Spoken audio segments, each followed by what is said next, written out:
Good morning and welcome to the July meeting of the Housing Opportunity Fund Advisory Board. Apologies for the delay in getting started. We're having some back-end difficulties. Also, I would like to apologize that this meeting we do not have an ASL interpreter that was available, possibly due to the holiday weekend, but we do, the meeting is being captioned, so please try to follow along and would endeavor to correct that for September. So we'll begin with the roll call. Lena Andrews, Oliver Beasley, Hey, I'm here. Jamil Bey, I am here. Joanna Deming, Here. Knowledge Build Hudson, Good morning. Jerome Jackson, Teresa Kale Smith, Council President, excuse me, Mark Masterson, Here. James Myers, Good morning, I am here.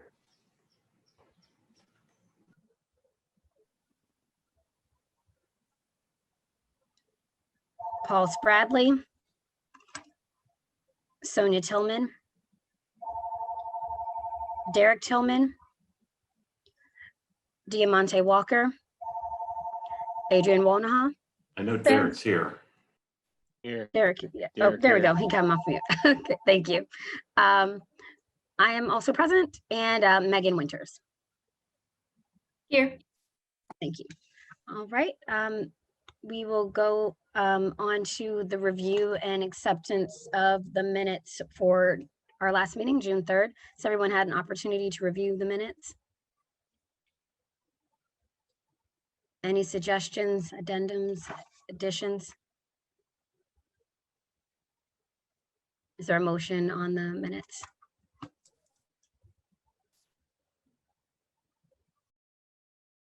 I move that we approve the minutes from June 3rd as presented. I'll second. All those in favor? Aye. Aye. Aye. Any abstentions? I'm going to abstain since I wasn't able to attend the meeting. Okay. Mark Masterson. Can you please? Any repeat- opposition? I'm sorry, someone speaking? Sorry, I wasn't able to understand who approved the motion. Adrian made the motion, And then Megan was. and then Megan Winters seconded. Okay. Mark Masterson abstained. Any nays? All right. All right, so the motions are, the minutes, excuse me, are accepted.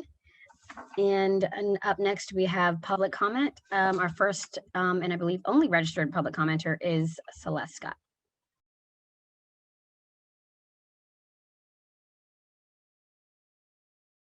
I think you're on mute, Celeste. Okay, we got you now.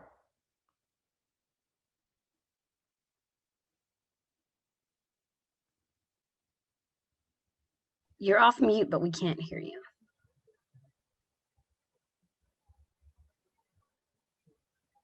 And now you're back on mute. But your hair looks lovely. We can see. Thank you. No, I'm there you go. trying Now we to- can hear you. Is that better? Okay. Yes. So you're good morning, everybody. My name is Celeste Scott. I'm the Housing Justice Organizer for Pittsburgh United.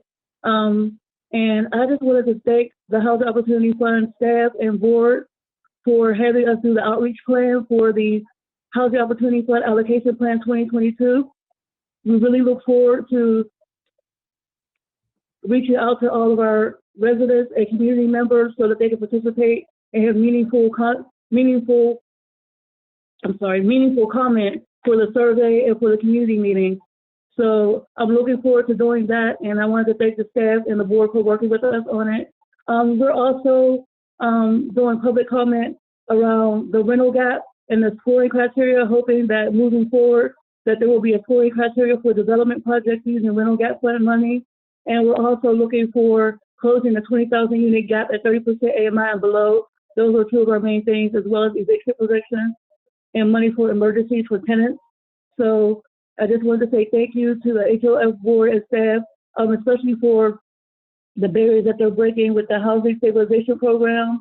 I know there was a special meeting with the advisory board, and we also had a meeting with Jeremy and Bettina that went very well. And we wanted to thank both of them for the outstanding work that they're doing.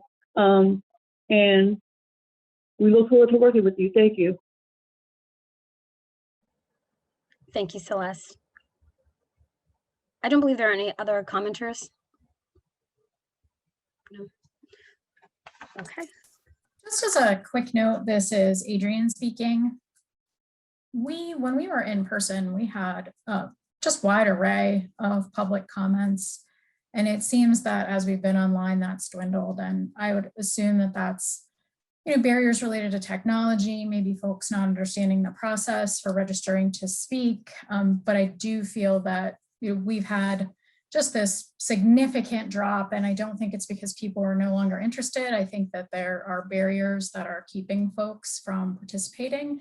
So it would be great if the board could think about, as we're in these virtual meetings, how we could potentially saturate more, do more outreach so that folks really understand that we want them to participate, they can participate, really facilitate that participation.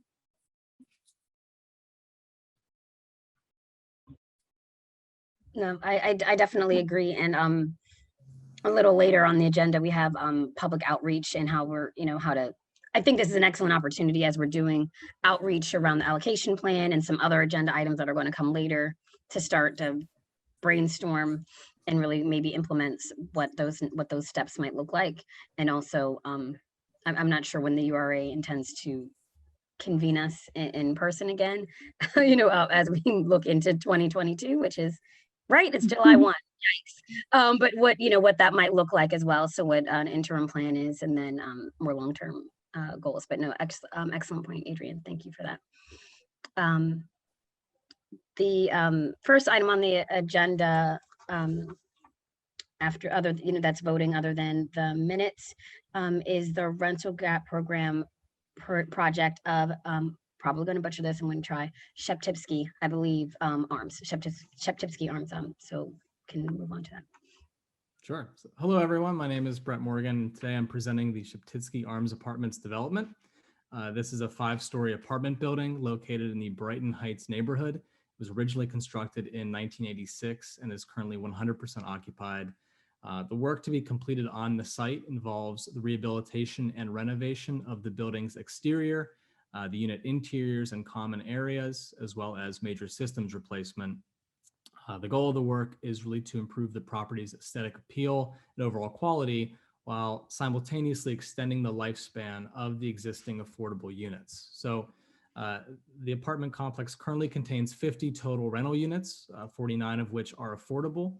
Specifically, 40 of them are affordable at or below 30% AMI, 7 are at or below 50%, 2 are at or below 60%, and there's 1 market rate unit. So of the 49 affordable units, there are 13 studio efficiency units and 36 one-bedroom units. That 50th unit is the market rate unit. That is a 2-bedroom unit reserved for the manager of the building. But the 49 studio and 1-bedroom units are all covered by a Section 8 HAP contract with HUD.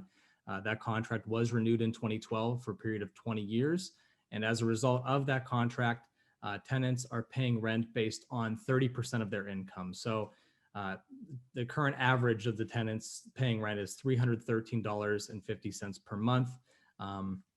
The max allowable rents for the studio and 1-bedroom units is $445 and $477 respectively. Further, all essential utilities, including gas, electric, water, sewer, and trash, are all being provided by the owner and included in the tenant's rent. So regarding the structure of the deal, Salas Development is the developer, but Sheptypsky Arms Apartments LP is the borrower and controlling entity for the tax credit redevelopment of the property. They're a limited partnership that was created by Sheptypsky Arms GP LLC, who's the general partner, and Salas Joyce Shep LLC, which is the limited partner. Cardinal Housing Group Incorporated, which was formerly known as Teamster Retiree Apartments Youngstown, or TRE, is a private not-for-profit housing provider that owns the Sheptypsky Arms General Partnership and is serving as the Housing Opportunity Fund nonprofit applicant. So the other development partners include Mystic Construction, who's the general contractor, and RHM Real Estate Group Incorporated, who is serving as the property manager and service provider.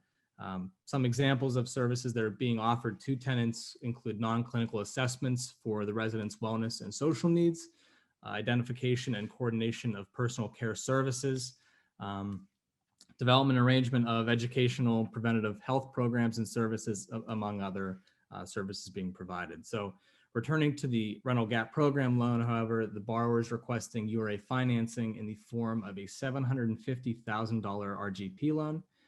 This loan would be at 0%, have a term of 40 years, and require a recorded declaration on the 49 affordable units, ensuring that they remain affordable at those previously stated levels for a period of 40 years, matching PHFA's LIHTC requirements.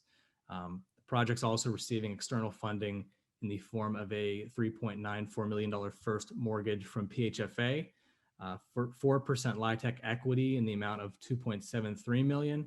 And then that remaining $1.26 million is coming from a combination of the deferred developer fee, the seller note interest, income during construction, and transferred reserves. So as a result of all that, the total development cost of this rehabilitation is about $8.69 million. So at this time, I'd like to introduce Michael Lasky and Liam Robinson with Salas Development. I believe they're on the line, and we've been working very closely with them on this RGP loan.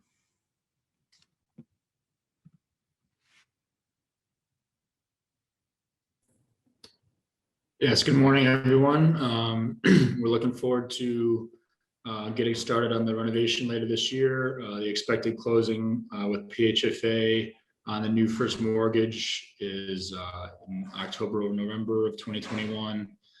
And we're very excited to be working with URA on this rental gap program loan and getting started on the renovation. I know the tenants are very much looking forward to it.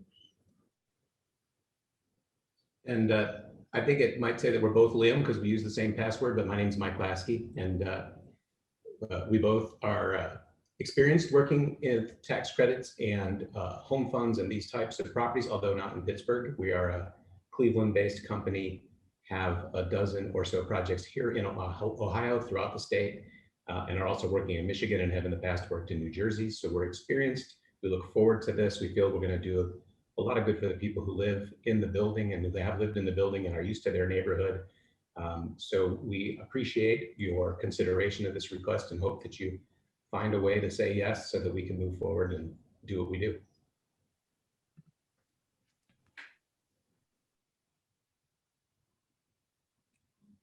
Thank you, Liam and Michael. I think at this time we can open up to any questions if there are any from the advisory board members. Who's the applicant? The applicant is Well, that was more for Brett or Yeah. one of the staff people. Yeah, no worries. So yeah, the Cardinal Housing Group Incorporated is technically the applicant, but they are also the owner of the general partnership, which is Sheptytsky Arms GP LLC. Brett, your volume's a little low. Did you catch that, Mark? What he's Yeah, I did. okay. Were you all able to hear me during the presentation, or?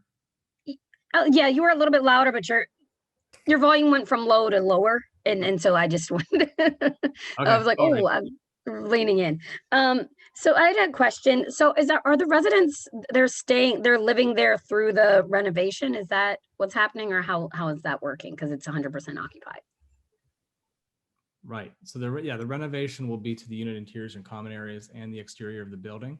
And I believe there won't be any relocation. Yeah, we were planning on doing in-place renovation. There's some expected vacancies over the next 6 months. And if there is a need for off-site relocation, then we have a budget prepared for that as well. Our plan is to move people around in the building. So empty out a stack of units because that's the best way to do this renovation. Move those people into another unit within the building, do the renovation, move them back, move to the next stack. Right now we need one more vacancy, I believe, between now and the time we start to avoid having to temporarily put someone in a nearby hotel or another property. but we don't suspect that that will be the case when we start construction. Thank you. We're always very, very concerned about displacement as a board. Okay, thank you. That's my only question. And I'm not sure who from the developer wants to, have you been in touch with the local community organization, Brighton Heights Citizens Federation, just to let them know your plans that you're doing this? This is a great project to preserve affordable housing and much needed elderly housing. But have you reached out and been in contact, or are they aware that this is happening?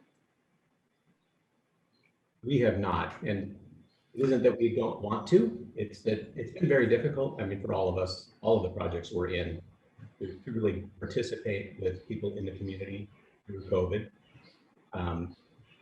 We would do it between now and the time we close so that everyone knew what we were doing and let them ask any questions. We just haven't been able to do that over the last year or so. And that's not just on this property, it's the case everywhere we're working. It's been very difficult. And these kinds of meetings are nice, but we just don't find too many people show up or. Well, I'm not asking about a community meet. I mean, that's great if you're going to do that, but it's just reaching there's a lot of community neighborhood organizations in Pittsburgh, maybe a little different than things are in Cleveland, where some of your other properties are. But it's very, I think, helpful that at least folks know what's going on. I think that this will be viewed as great news, but I think it's always good. And that's why I was asking the RA staff first who the applicant was, because the intent, at least my belief and what we had lobbied for when the tax to fund this stuff got passed, was that there was an active participation by local organizations. And, I guess we're settling now for just at least an awareness. These things should not be rocketing in from outer space, because these are local tax dollars that pay for it. The folks that live around this should be aware that this is their dollars at work. We need more of these resources to continue to fund this housing. So Brett and everybody else on the staff, it's incumbent on you guys to make sure that this stuff is happening. And that's at least one advisory board member's position, that you should be, embracing this and not ignoring it. And I understand things are difficult with COVID, but there is no reason, I get to meet with community folks. We all have figured this out. We're almost a year and a half into this. That's not an excuse anymore to meet with the community organization. And we should be publicizing it. We still don't have signs going up in people's lawns that have gotten funding from this. We're doing a terrible job at outreach to let taxpayers know that this is their money at work. People are this is a good thing. Let's shout it from the rooftops and make everybody aware of it. I'll stop. Not to echo Mark's sentiments, because we've actually heard this issue come up in our public comment period, especially when we were in person, folks really wanting to have an understanding of what's happening in their neighborhood. So tenants having a deep understanding of what's happening, folks in that community having a deep understanding of what's happening. So I do think this is something that we've heard repeatedly. And I agree, just across the board. And we started with that conversation this morning, us making sure that people understand what we're doing as an advisory, what the projects look like, understanding what's happening in their neighborhoods, and having a real and robust opportunity to intersect in that process. So I would like to just put a pin in that. We're later on for our administrative items, we're going to be talking about our RFP process. And I think that this is an excellent opportunity for folks on the advisory board who are also concerned about this to participate in that working group. Sorry, it's not a full-on committee. We're in and out, hard work real quick, and then out on the RFP process, but to really highlight where that should fit, I believe, in the RFP process, and the weight that we're given to having, in our scoring process that we loosely decided we're going to have community participation. That could be a place to kind of really institutionalize that portion as well. I don't know if there are any other questions or comments for this particular project. And the team, we can get you connected. I live in Brighton Heights. That neighborhood group is very active. There was just a cleanup over this past weekend. And as well as I know other folks at the URA would be able to get you connected so that you can reach out to that group and make sure that they are aware of what's happening here. Any other questions, comments, concerns on this project? Yep, this is Shayna Madden from the URA lending team. I just wanted to thank you, Mark, for bringing that up. It's really, really helpful to have you reaffirm this concept of community participation, and it will be a focus for our team for the projects we come to you all for approval and review in the future. So your comments are noted, appreciated, and we'll take them very seriously.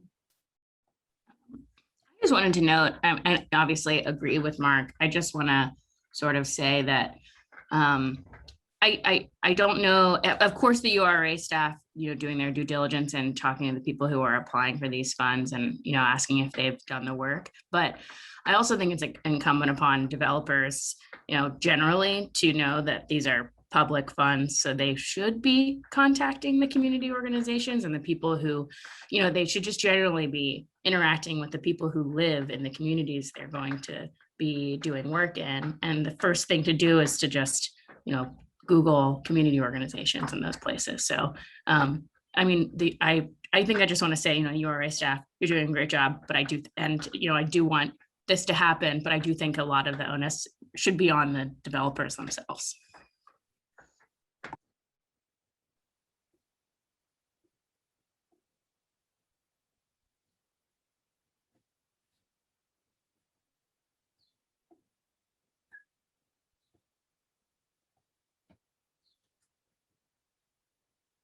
Completely agree. Any other thoughts, comments, questions? Is there a motion on this project?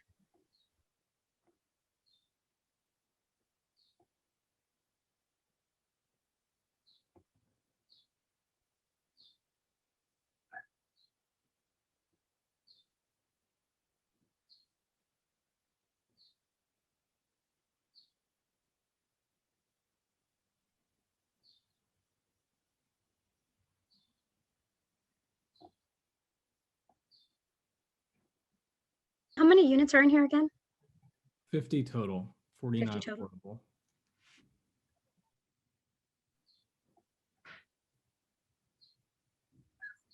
I'll make a motion to approve this HOF gap funding for $750,000 for Shepsey Arms apartment that will expire January 8, 2022. Knowledge. We should clarify the HOF amount is 500,000. Okay, good point. So we can't actually approve $750,000. So I'll step back because $250,000 of those dollars are coming from the URA CDBG fund. So I'll make a motion to approve the HOS request, which is for $500,000 from the rental gap program for the rehabilitation and renovation for the Shepsey Arms apartments. Second. All those in favor? Aye. Aye. Aye. And Any- Derek, I'm recusing myself from the vote. Oh, I'm sorry. I should have done that first. Any other, okay. Any other abstentions? Any nays? All right, the motion carries. Congratulations. Up next is the Natrona pre-development package. Thanks, everyone. Hi, good morning. My name is Victoria Jackson. I'm a lending analyst with the residential lending department here at the URA. And this morning I'll be presenting a pre-development loan. The City of Bridges Community Land Trust requests a $33,000 loan to finance pre-development activities for the renovation of one for sale single family home at 5239 Natrona Way in Lawrenceville. The property is a 1-bedroom, 1-bathroom house that will be fully renovated by City of Bridges and sold to a buyer at or below 80% AMI at a sales price of $130,000. The proposed pre-development loan will have a 12-month term at 0% interest and will carry a 10-year affordability period. The loan will be funded with HOF 2019 and 2020 funds. So the City of Bridges Community Land Trust utilizes the Community Land Trust model, which maintains a 99-year ground lease and affordability period on the properties. So they estimate that this one affordable home will serve approximately 14 households at or below 80% AMI over the life of the ground lease. And this is based on the national average length of tenure of community land trust homes. The total development cost of this project is $78,584. The uses of the pre-development funds will include reimbursement for the acquisition and closing costs, permits and fees, environmental testing, architect fees, pre-development period insurance, taxes, period holding costs, legal marketing, consultants, title insurance, construction, closing costs, recording fees, and soft cost contingencies. City of Bridges expects to close on the construction financing in 6 to 9 months. Their anticipated sources of construction funding include the Hillman Foundation, the Upper Lawrenceville Affordable Housing Fund, and their PNC line of credit. So to reiterate, we are requesting a $33,000 pre-development loan to finance pre-development activities on 5239 Natrona Way. I will open the floor to questions. Ed Nusser and Julie Collins of City of Bridges Community Land Trust are also here today to answer any questions you may have about the project.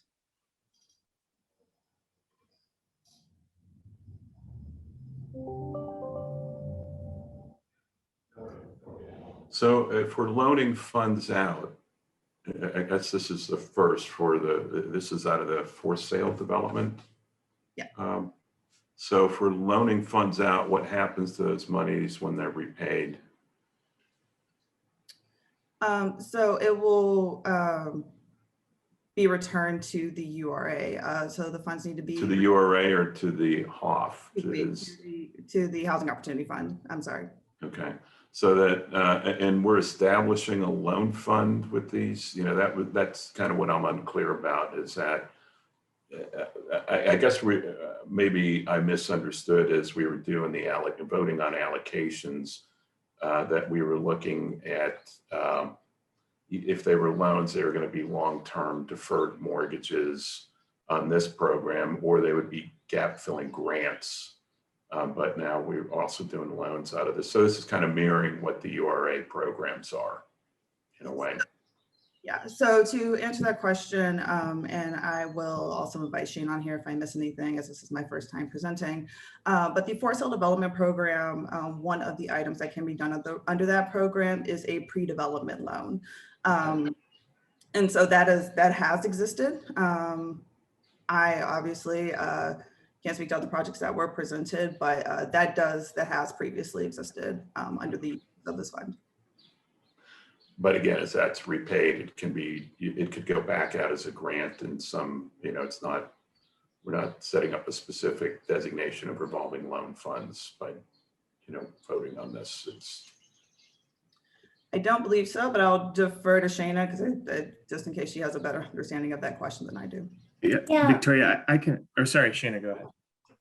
That's all right, Evan, go ahead. Just Mark, I want to make it clear that the program guidelines for the for sale development program haven't changed since the program started back in, I guess, spring of 2019. And there have been several other loans that have been made out of it, both pre-development and construction.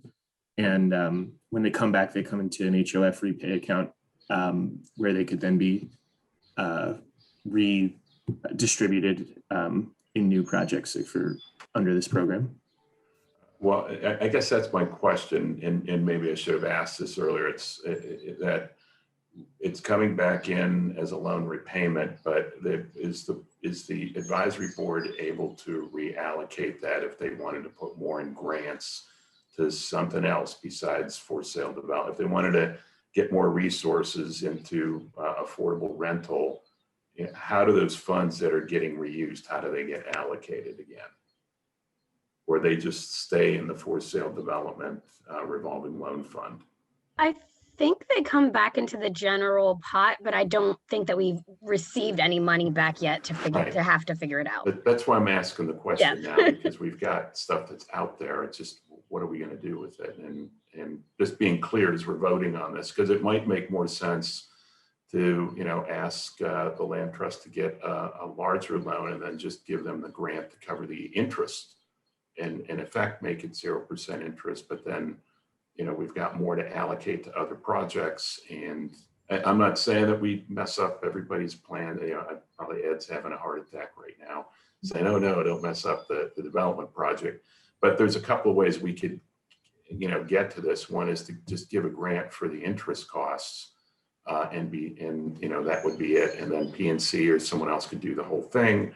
Or if we're doing this, we should be clear about what happens, because these will be repaid if all goes according to plan, pretty quickly.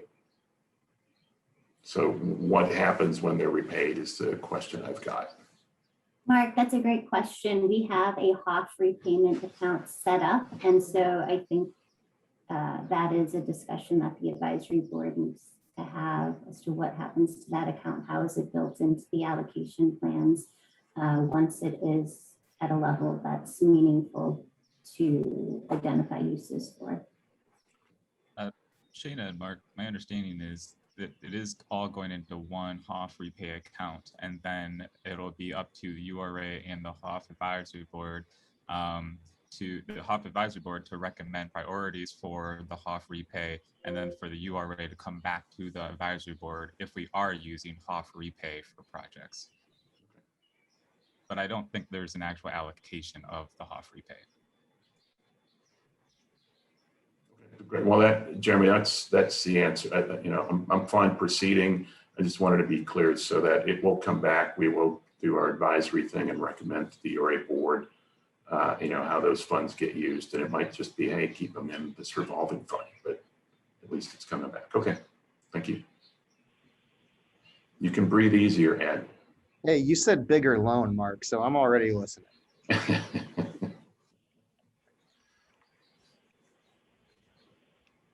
Any other questions, discussion? I'm just excited to see affordable for sale in Upper Lawrenceville. We know that this has been becoming increasingly inaccessible for a number of years. So this is in the 99-year affordability period on that as well. I'm happy to see. Anyone else? Comments, questions? All right, do we have a motion on this Natrona redevelopment? I'd move to approve.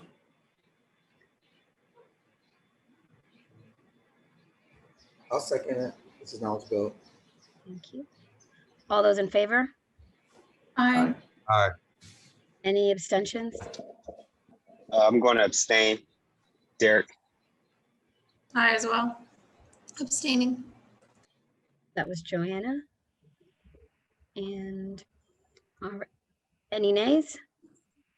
Okay, it appears that the motion carries. Congratulations. Can you give me the name of the person that put the motion forward, please? That was Mark Masterson made the motion. Okay, thank you. All right, and next is also pre-development, and that is Fineview. Yeah, so hello again, still Victoria. So the City of Bridges Community Land Trust requested a $100,000 loan to finance pre-development activities related to 3 vacant structures and 5 vacant land parcels in Fineview. The 3 renovated structures are 3-bedroom, 1-bath homes at a sales price of $135,000. The 5 new construction units will be 2-bedroom, 2-bath at a sales price of $125,000. All properties will be sold to buyers at or below 80% AMI. So the proposed pre-development loan will have a 12-month term at 0% interest and will carry a 10-year affordability period. The loan will be funded with HOF 2020 funds. And as mentioned previously, City of Bridges maintains a 99-year ground lease on these properties and a matching affordability period. The total development cost of this project is $332,235. The pre-development funds would be used for acquisition, architectural and engineering design services, site work, geotechnical testing, holding costs and permits and fees. So as of now, City of Bridges has an executed sales agreement to purchase the 8 parcels from the Fine View Citizen Council, and closing is scheduled to occur in the third quarter of 2021. Fine View Citizens Council acquired the properties approximately 10 years ago, with the goal to create affordable housing in the neighborhood. The organization is now partnering with City of Bridges to create these permanently affordable units. In regard to construction financing, City of Bridges was recently awarded fair funding for this project. This funding will enable them to start renovation on the vacant structures in the fourth quarter of 2021. For the new construction units, they are actively fundraising and intend to apply to the Federal Home Loan Bank or submit a new market tax credit application early next year. Both funding scenarios would allow them to start new construction at the beginning of 2022. So to reiterate, they are requesting a $100,000 loan for pre-development activities for these 8 parcels in Fine View on Lanark Street. And once again, Ed and Julie are here to answer any questions you may have about this project. Are there any advisory team members that are abstaining from the vote on this particular project? Yes, I am. Yes, I am, Derek. Thank you, that's helpful.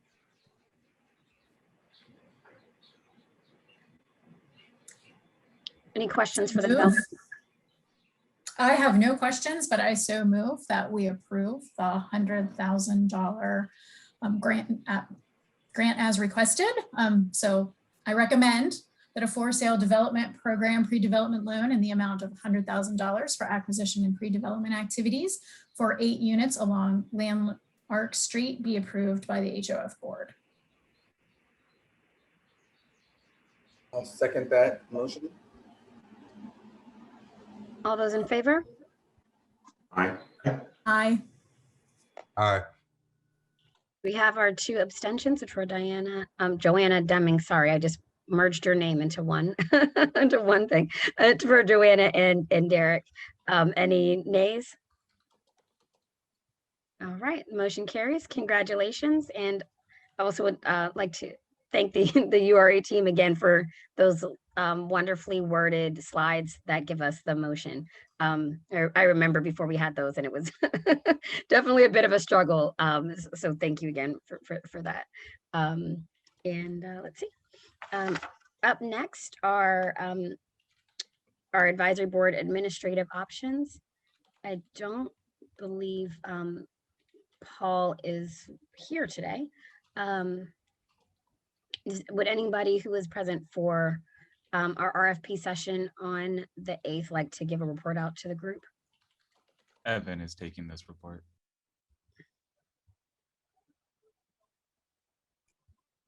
Sure. Should I start now, or do we need to do that number 1 committee updates? Or would you like me to go ahead? We didn't have any, I believe at our first affordable housing group meeting, I'm sorry, not affordable housing, this is all affordable housing.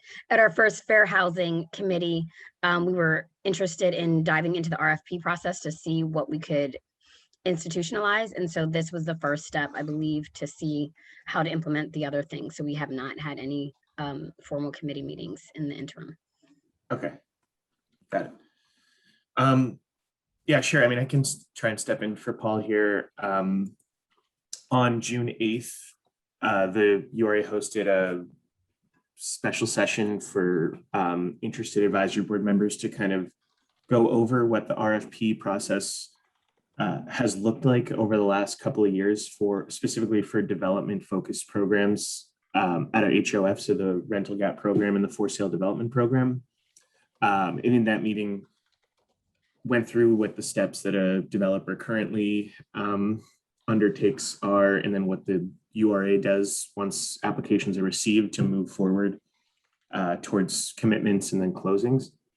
And then got into a discussion a little bit about where some future improvements in the RFP process could be, or things that we or that the advisory board might want to more heavily consider and update when it comes to the criteria that projects are evaluated with. And so some of those things were revamping fair housing metrics and material at the time of application, looking at energy efficiency specific to different program types. Like right now, it's kind of one blanket energy efficiency metric, but it doesn't really translate well from rental projects to for sale. We have a lot of larger buildings involved with rental, but then most of the for sale are rehab single family homes that are 50, 70, 100 years old. So we want to take a look at that. And then overall, like the equity lens that's used in our RFPs, making sure that that's up to date and current with the advisory board's initiatives, as well as the URA and cities. And just overall, at what point is the advisory board getting involved with any given project? Like, would there be any subcommittee that gets briefed on projects before they come to the advisory board, something of that nature? So that all was, those were all just topics of discussion. And the biggest takeaway is that there will be an RFP working group that's created as the URA and Housing Opportunity Fund work to re-release these development RFPs with updated guidelines in quarters 3 and 4 of this year. So if there are advisory board members that are interested in being on that working committee to help with those considerations that I mentioned and shape the overall focus of our RFPs, please reach out to me or anyone else on the staff, and we'll make sure to include you as we set up some meetings over the next few months here.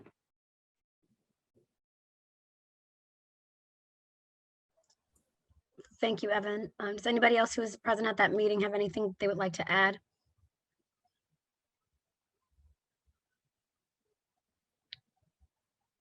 I'd like to again thank the URA team for taking us into the weeds on the RFP process.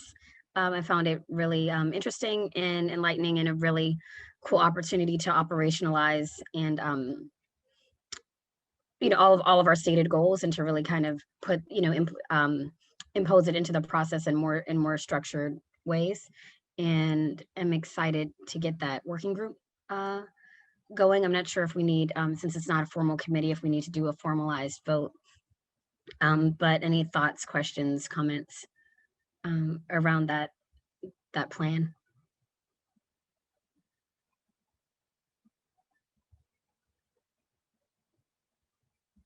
Okay. So again, please reach out to Evan or Jeremy, or again, anybody on the URA team. You can reach out to myself as well if you're interested in participating in that working group. The goal is to do some hard work over Q3 and then have that instituted in the fall for the next round of for the next funding cycle, although we are rolling. Up next would be Jeremy with a summary of our special session from the 21st. Thanks, Kelly.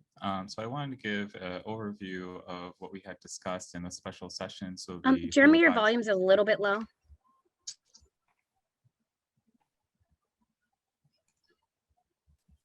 Is this any better? Not really. Not really. Give me 1 second.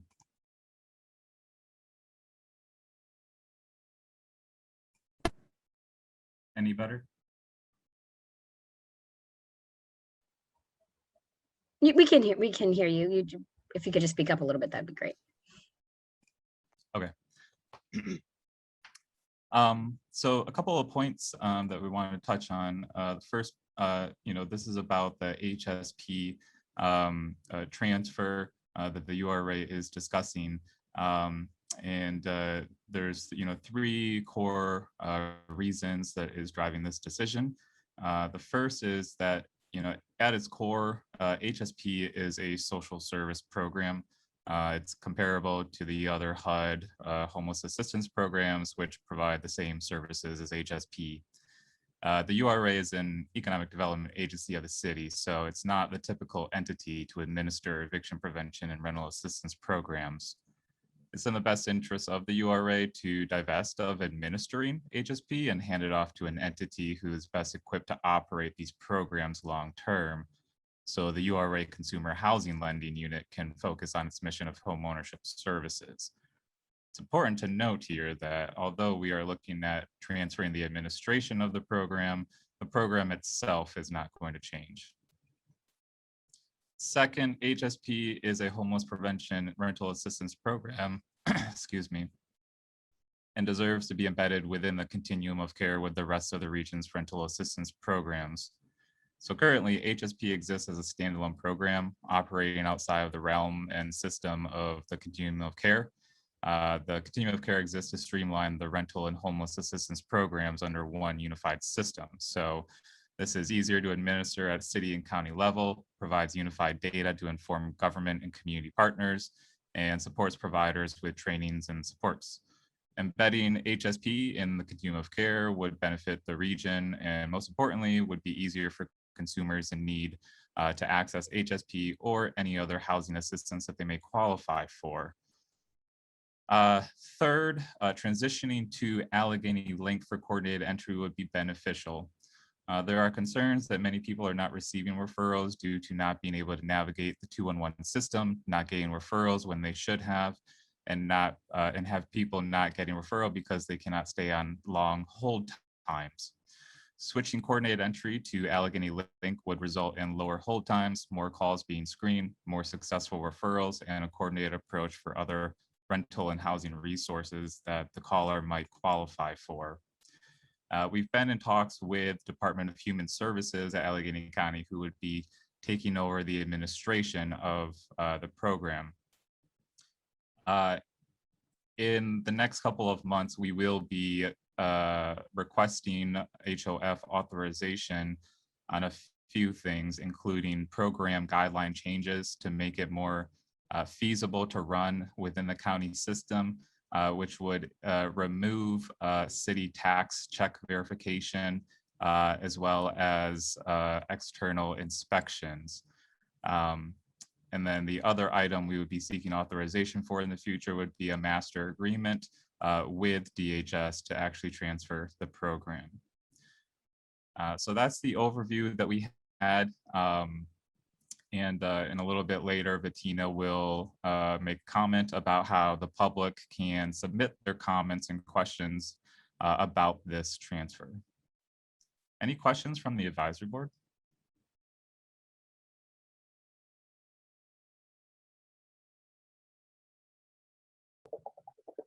I don't have a question, but I do have a comment. Yeah, I think, you know, understanding all the different metrics and, you know, what the continuum of care does, I think it does make a lot of sense for the program to be transferred. You know, and also considering really the URA's focus. So just from a high level perspective, I think this makes a lot of sense and will help the program to hopefully even run more efficiently,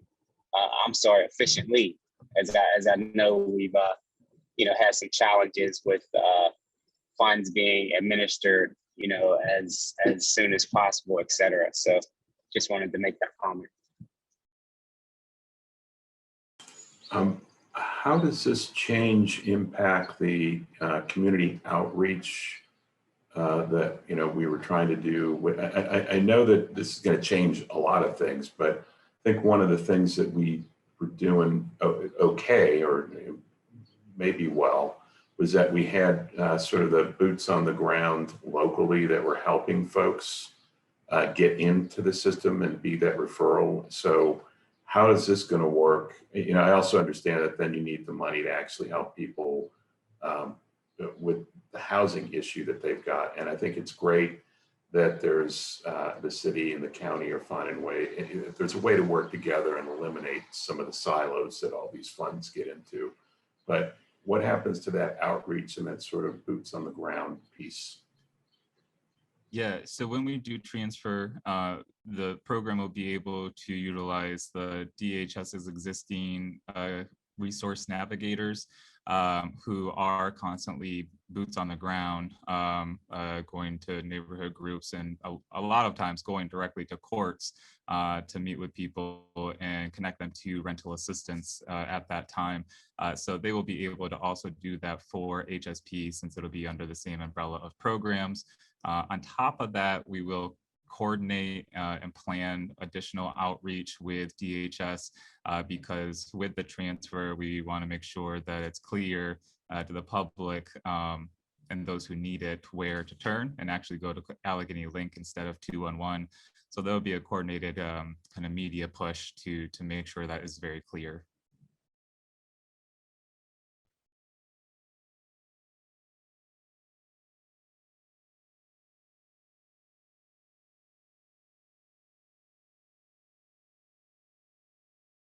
Additionally, as you know, we launched the legal assistance program last month or in May, and that will also follow the transfer a little bit later.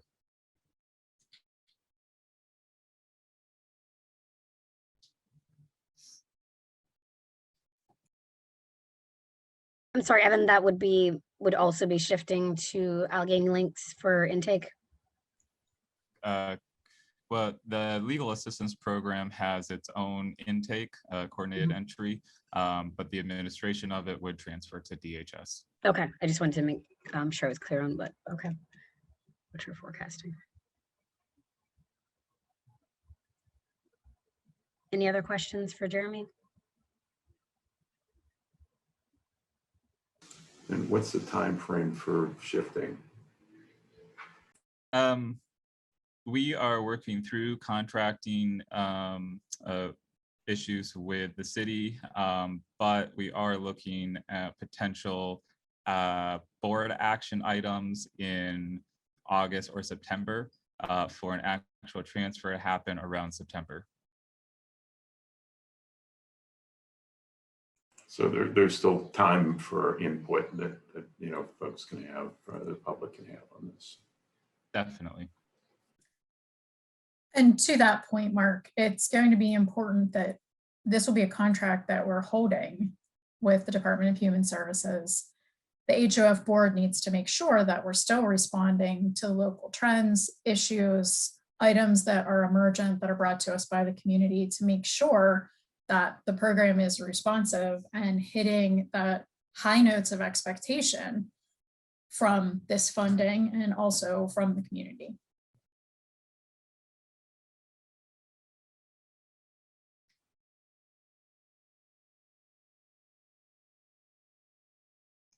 And to that point, Adrian, we are coordinating with DHS on what those metrics will be so that we can continue to report out routinely to both the HOF and URA boards. So as we try to finalize that, we will run it by the advisory board to make sure you all are comfortable with that level of data.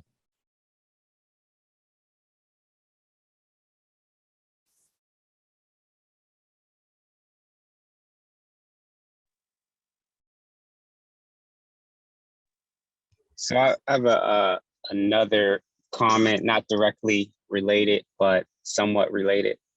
So recognizing that HSP, is, probably better suited to be housed somewhere else and under, DHS's purview, and sounds like the legal assistance is going to follow suit.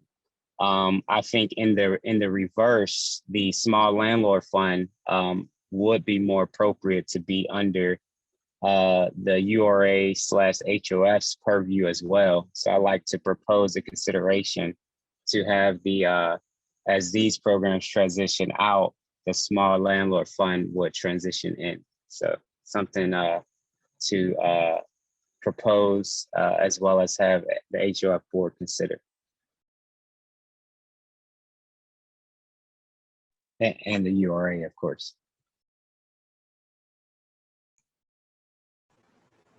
Yeah, so related to that, Derek,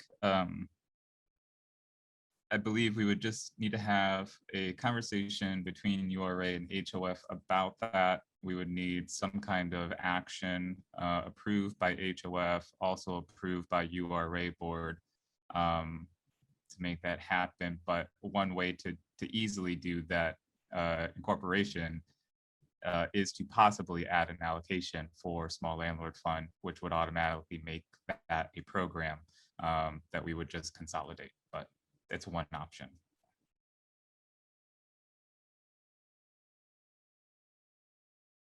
So as we go through the house, as we go through our allocation plan this year, that would be potentially a new program to just add in to bring that under our umbrella. Okay. Thank you. And would that also include, you know, I know right now there's other funding sources that contribute to it. So would those funds still be a part of the allocation plan that we're, you know, helping to develop? They wouldn't be part of the allocation plan since they're not HOF funding, but the funds would follow the program. Okay.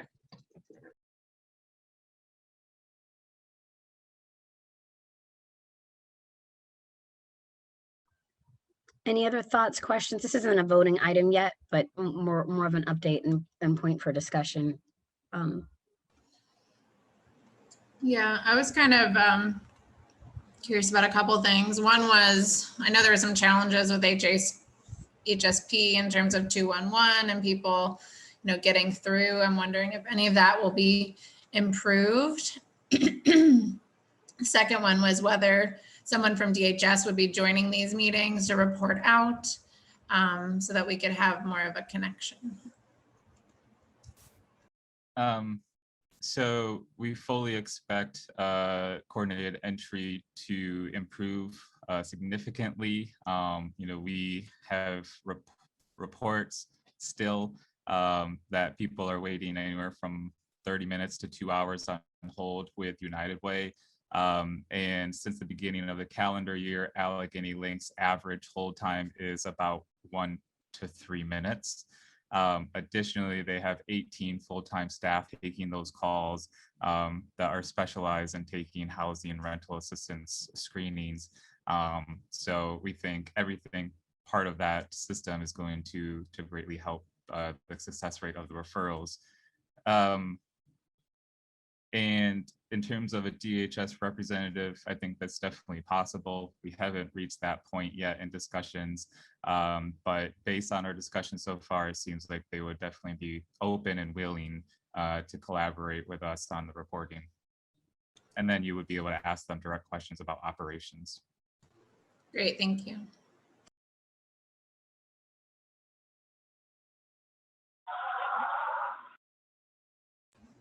That wait time is horrible. No one should have to wait that long.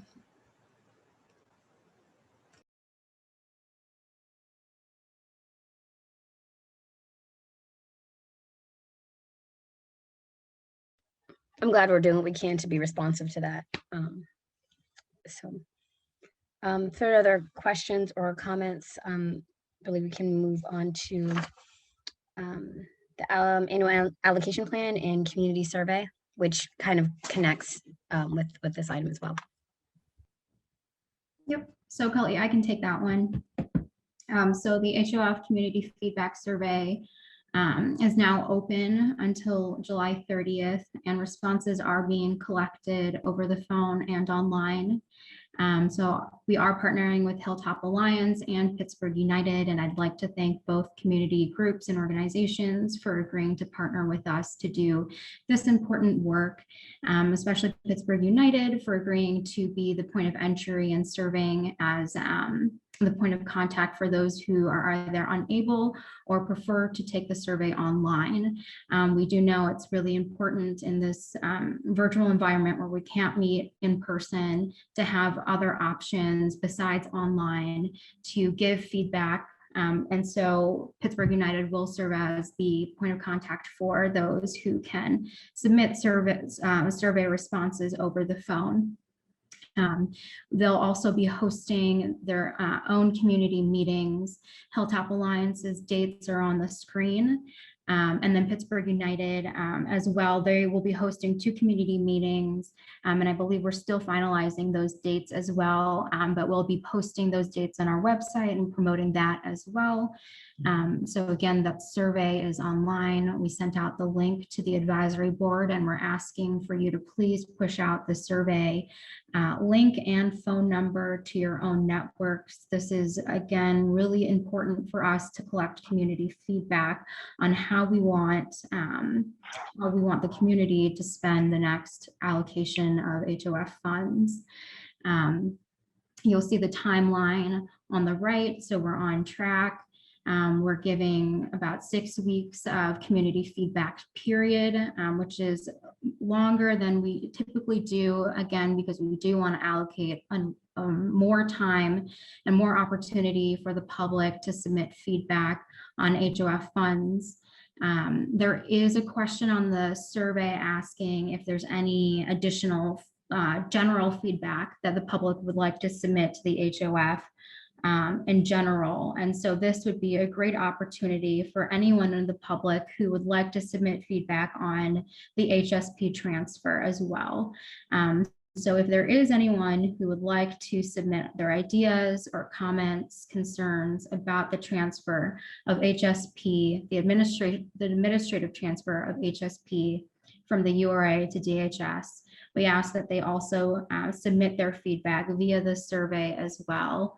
If they also do have any general comments or concerns about HOF, we do ask that they submit their feedback through this survey as well. Again, you can do it on the phone or online. Does the advisory board have any questions or comments about the outreach or the annual allocation plan for 2022?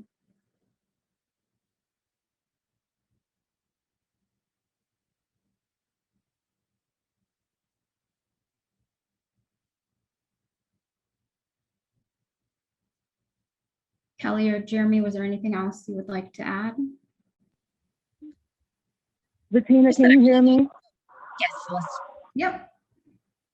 Okay, I was gonna say, the dates of the community meetings are gonna be July 15th from 1 to 2 for lunchtime, and then July 16th from 6 to 7. So those will be the dates of the community meetings. Got it. Thank you, Celeste. You're welcome.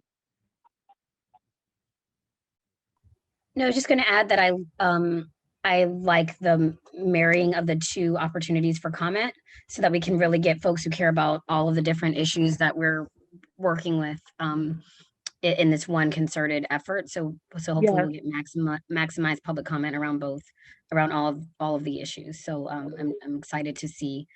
Obviously, we won't have anything tabulated this time, when we meet in the first week of August, but I'm excited that, in just a month we'll have hopefully a lot of feedback as well, and that Pittsburgh United is taking on the more analog versions as well, because we're a year and a half into this, but we still haven't figured. But that doesn't mean that everybody has access to technology. So I'm excited that that's being incorporated as well.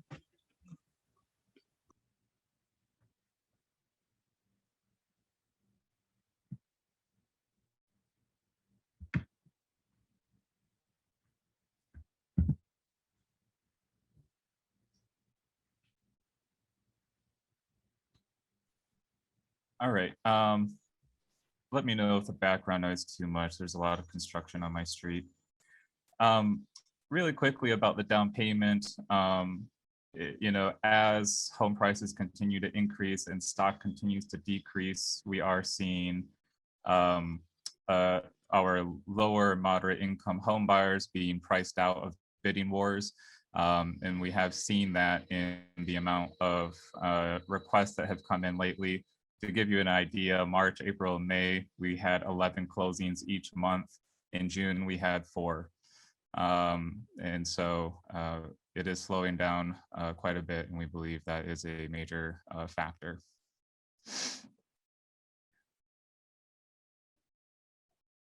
For the homeowner assistance program, as we'll say at the announcements, last week we did close the waiting list, and we sent out 207 applications, and so far have received 120. We've reviewed 40 of those so far and approved 30 and are reviewing them weekly. So at this point, the waiting list is closed, and we expect to fully commit all available funding to those applications. Additionally, for homeowner assistance program, we are in the midst of Roofathon, and that is projected to wrap up at the end of the month, and that is assisting 24 homeowners with roof replacements and other needs. Mark, you'll be happy to know that we do have yard signs in most of those homes who agreed to do so. Great. That was going to be my question. Thank you. Next.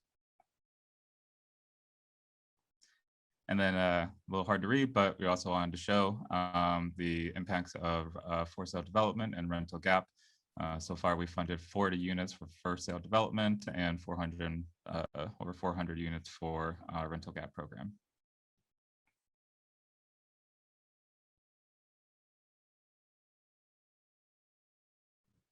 So I will take this slide. This is our overall spending slide. There was a memo sent out to the advisory board yesterday just explaining the unencumbered funds here. So in May of 2021, the city did transfer over the 2021 HOF funds.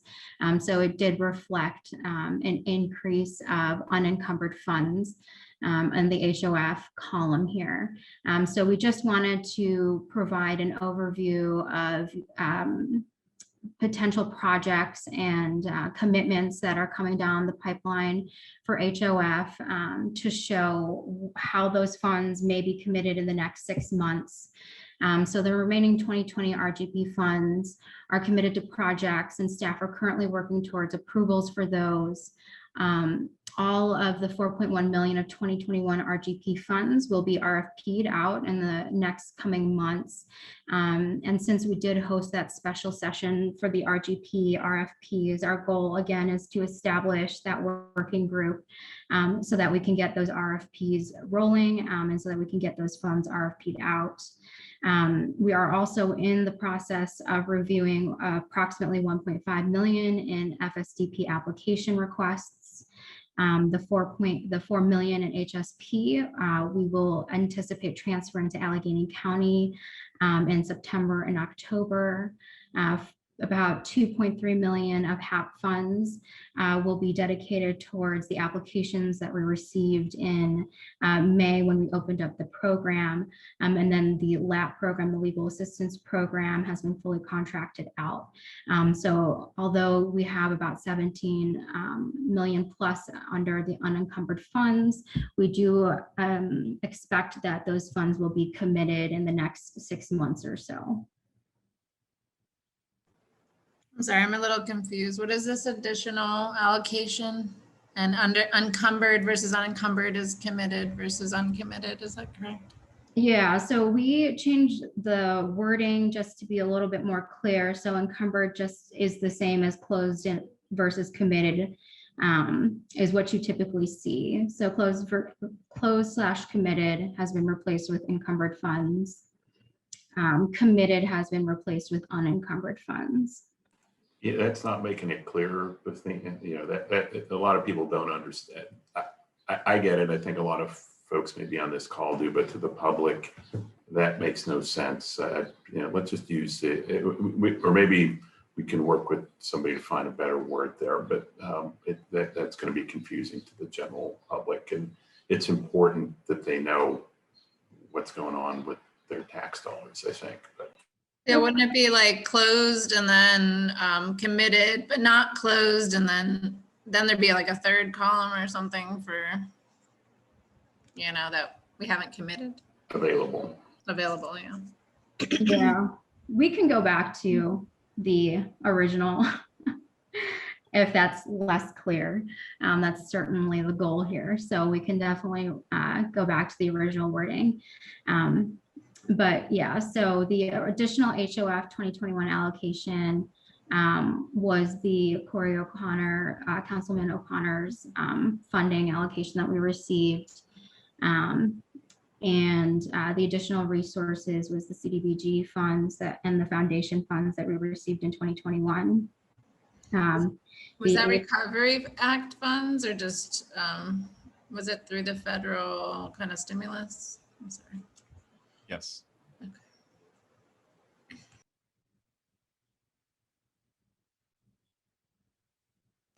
Thank you.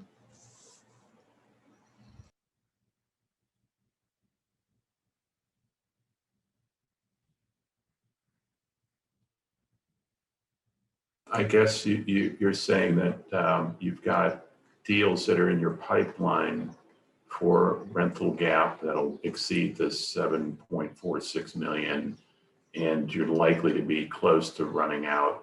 I think I heard that on the for sale development program as well.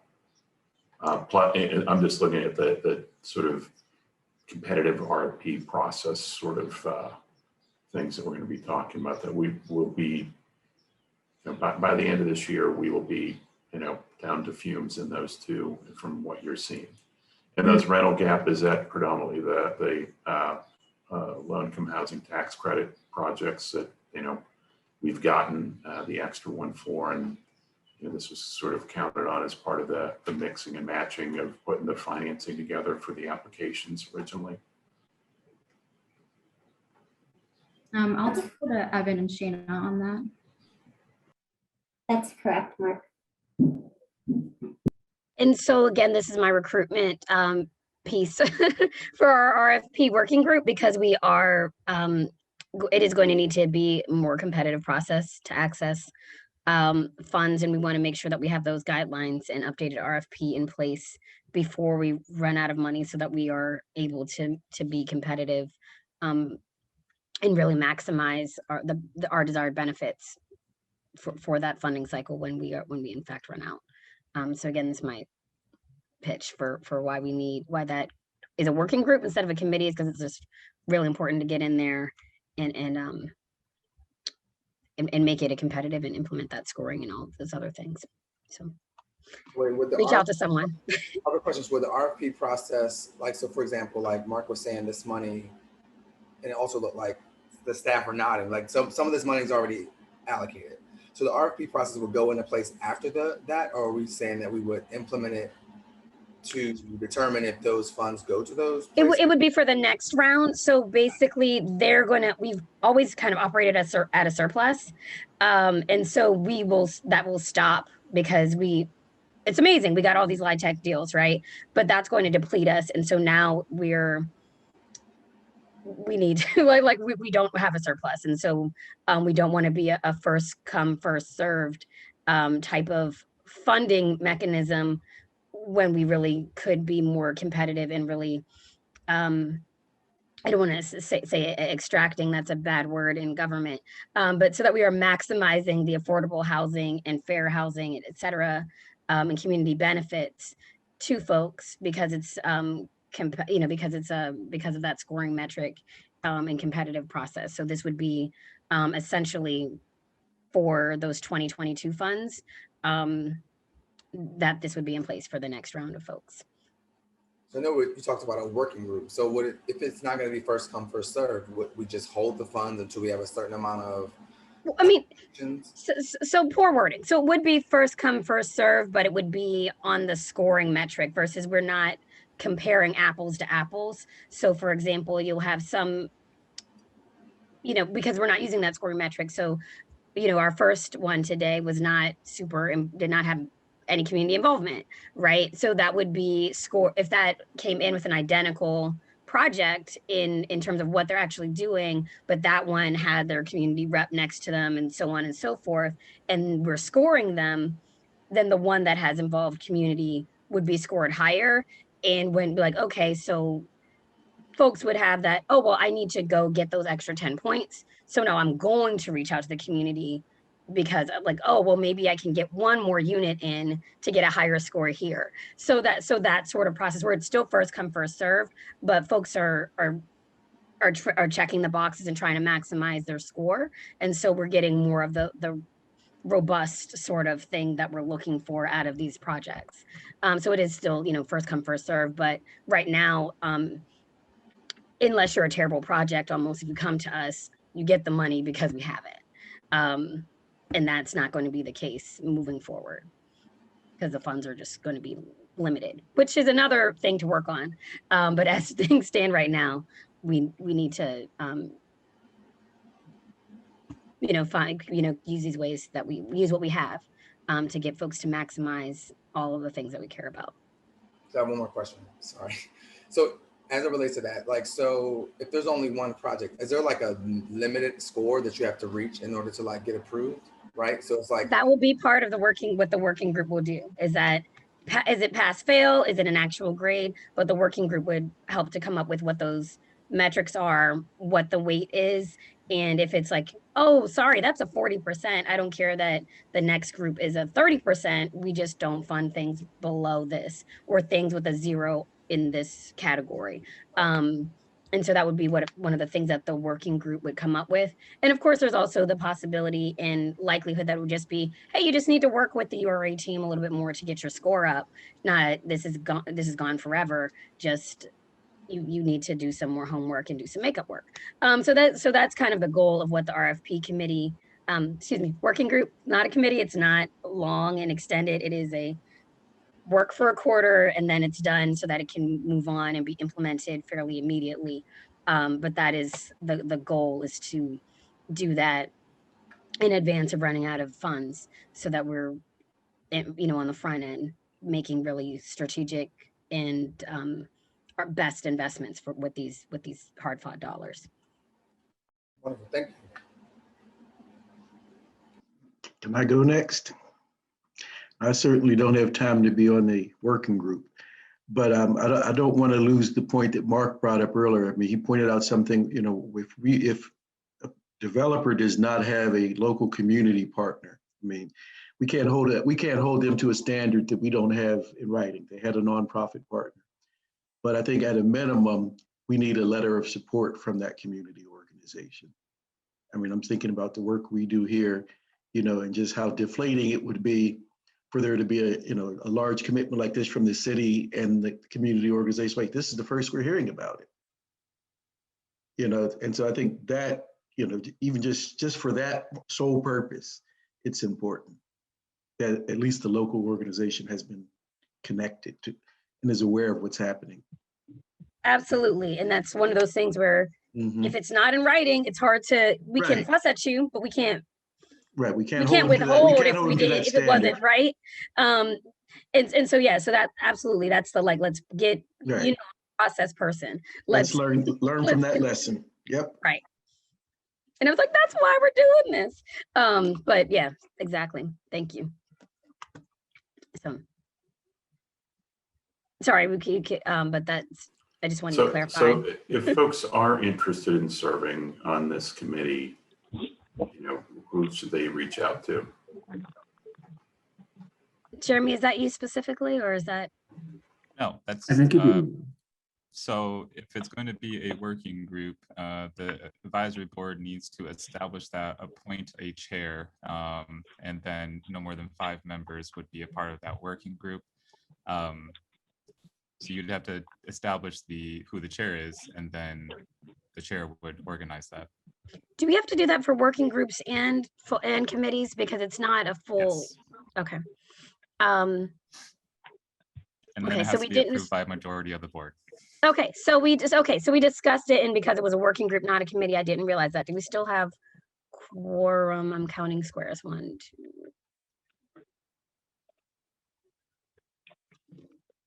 Looks like it. Yeah. Okay. Yes. Do we have a motion to formally establish that working group? So moved. Second. All those in favor? Aye. Aye. Okay. That's enough. Any opposed, abstentions? To ask out loud. Okay. Does anybody want to volunteer to chair said committee? I'm not allowed to chair as chair. I personally think Mark Masterson would be a great chair. I'm not sure if he's interested or has bandwidth, but I think he would do a great job.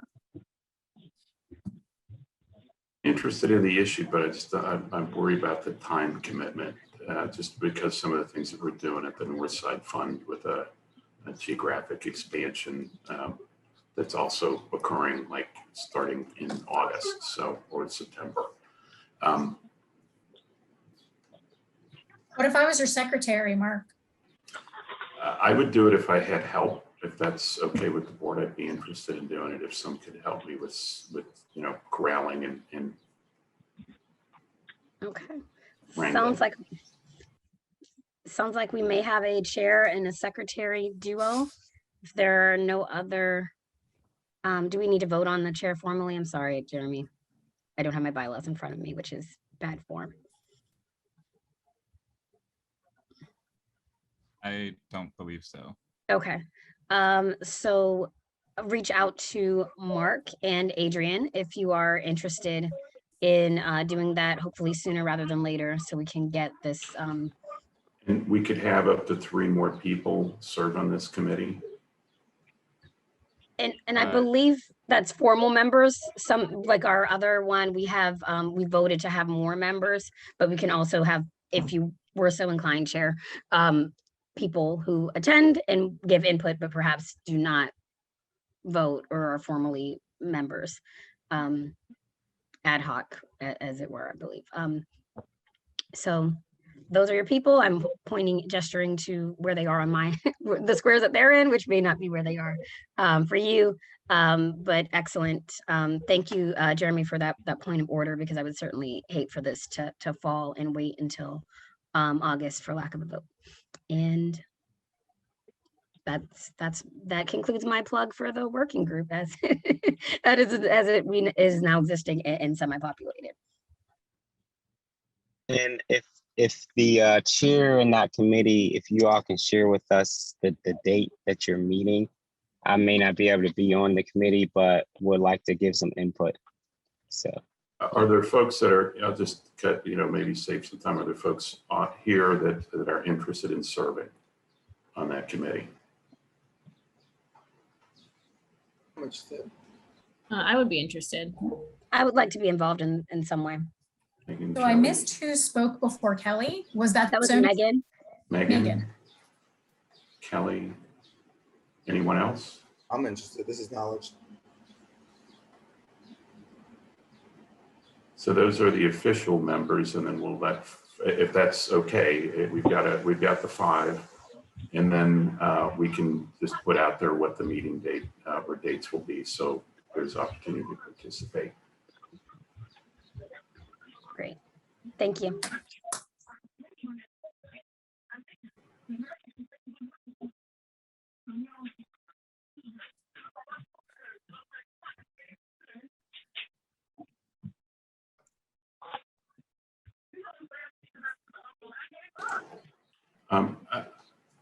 Never mind. Sold my quiet. I do have a question about the procedure of the advisory board itself, but I'll wait until the rest of this presentation is finished on expenditures.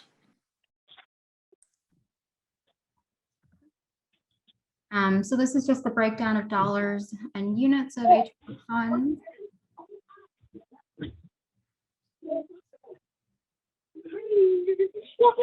Celeste, you've got some background noise. Would you be able to mute yourself, please? Thank you.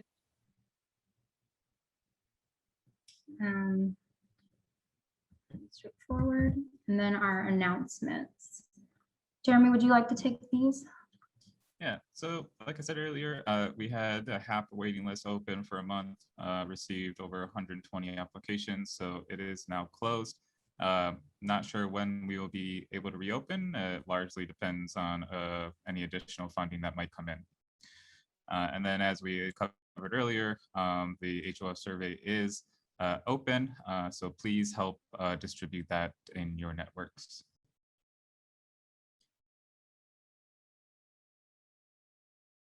And then Kelly, I think you could open up for any new business at this point. Any new business or announcements for the group? I guess it was a question, when do we start in-person meetings again? And is it going to be a hybrid? How are we going to do it? What's the thinking at the URA behind public? You know, you guys, is your space open? You know, can we do the August 5th in like a hybrid or in person or? David Geiger, please feel free to jump in. But at this point, the URA is not resuming in-person meetings. We are phasing going back into the office starting this month, very limited, going in Tuesday, Wednesday, Thursday. But we're, you know, kind of following both URA and city guidance on in-person meetings, but at this point don't have the green light. Yeah, that sounds pretty much correct, Jeremy. I think this board used to meet in council chambers. So, you know, once city council is back in person, that's probably something that HOF staff can explore, trying to arrange that. So, but I think city council is still meeting virtually and not in chambers.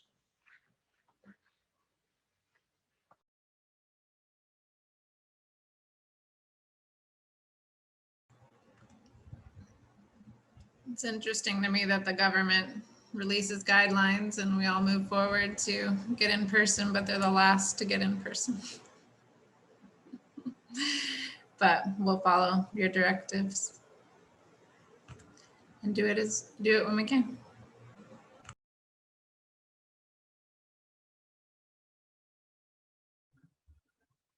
Any other questions, announcements, comments for the group?